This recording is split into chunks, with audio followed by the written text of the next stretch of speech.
नरेंद्र मोदी और मोहन भागवत अब तक सवर्णों के साथ गुड कॉप और बैड कॉप का खेल खेल रहे थे। स्वयंभू सांस्कृतिक संगठन आरएसएस ने भी यह स्पष्ट कर दिया कि मोदी के पीछे पीछे चलना उसकी मजबूरी है। भागवत कह रहे हैं कानून सबके लिए बराबर है, यूजीसी बिल मानना पड़ेगा।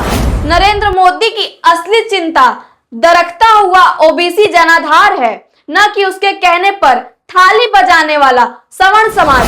सवर्ण समाज एक ऐसे मोड़ पर खड़ा है जहां उसे अपना रास्ता खुद चुनना पड़ेगा। यह एक वृहद ठग मंडली है, लेकिन अपने समर्थकों को बरगलाने के लिए कभी एक साथ तो कभी कुछ मामलों पर अलग अलग होने का स्वांग रचती है। अफर्मेटिव एक्शन शब्द से चिढ़ने वाले सवर्ण लोग वंचित समूहों को समुचित भागीदारी नहीं देना चाहते। ये दोनों को देश की समस्या से कोई मतलब नहीं है। देश जाए भाड़ में, ये दोनों लोग रहेंगे ठाट से। नमस्कार दोस्तों, मैं हूं अंशिका मौर्य और आप देख रहे हैं अचूक संघर्ष। नरेंद्र मोदी और मोहन भागवत अब तक सवर्णों के साथ गुड कॉप और बैड कॉप का खेल खेल रहे थे, यानी एक थप्पड़ मारेगा तो दूसरा पुचकारेगा।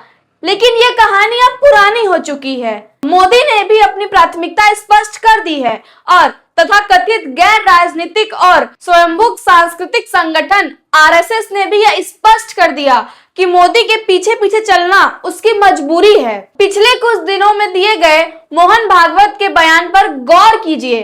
भागवत कह रहे हैं कानून सबके लिए बराबर है, यूजीसी बिल मानना पड़ेगा।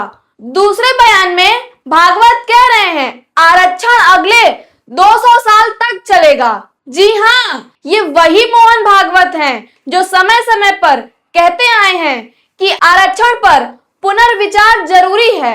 मतलब साफ है, नरेंद्र मोदी की असली चिंता दरकता हुआ ओबीसी जनाधार है, न कि उसके कहने पर थाली बजाने वाला सवर्ण समाज। अखिलेश यादव ने 2024 में अपने पीडीए फॉर्मूले से जो झटका दिया था, उससे मोदी अब तक उभर नहीं पाए हैं। भागवत भी समझ रहे हैं उनकी Z+ सिक्योरिटी, बिना किसी ऑडिट की बन रही इमारतें, यह सब तभी तक सुरक्षित है जब तक मोदी जी सत्ता में हैं। कुल मिलाकर यह एक वृहद ठग मंडली है, लेकिन अपने समर्थकों को बरगलाने के लिए कभी एक साथ तो कभी कुछ मामलों पर अलग अलग होने का स्वांग रचती है। फिलहाल भागवत पिछड़ों और दलितों को पुचकार रहे हैं। दूसरी ओर सुप्रीम कोर्ट के साथ मोदी सरकार मिलकर यूजीसी नियमों पर दोहरा खेल खेल रही है।